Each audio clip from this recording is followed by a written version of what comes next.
রামনবমী উপলক্ষে রামনবমীর আনন্দে উত্তরবঙ্গের জলপাইগুড়ি জেলার রাজগঞ্জ ব্লকের আমবাড়ি ও বেলাকোবা এলাকায় এক বিশাল শোভাযাত্রার আয়োজন করা হয়। তবে এই শোভাযাত্রাকে কেন্দ্র করে প্রশাসনের কড়া নজরদারি ছিল চোখে পড়ার মতো। এর পেছনে ছিল আগের দিনের একটি ঘটনা। বেলাকোবায় ধর্মীয় পতাকা লাগানোকে কেন্দ্র করে উত্তেজনা ছড়িয়ে পড়ে এবং পুলিশকে ঘিরে বিক্ষোভও দেখানো হয়। সেই পরিস্থিতির পুনরাবৃত্তি এড়াতে সকাল থেকেই গোটা এলাকায় জোরদার পুলিশি নিরাপত্তা ব্যবস্থা নেওয়া হয়।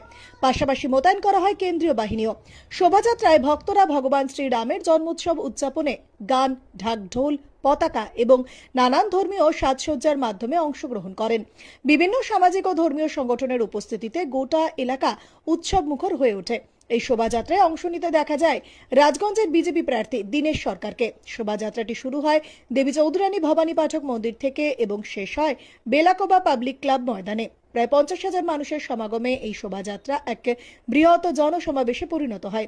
এ ধরনের শোভাযাত্রা শুধুমাত্র ধর্মীয় আচার অনুষ্ঠানের মধ্যে সীমাবদ্ধ থাকে না, বরং স্থানীয় মানুষের মধ্যে ঐক্য, সম্প্রীতি ও সাংস্কৃতিক বন্ধনের বার্তাও বহন করে।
Pues,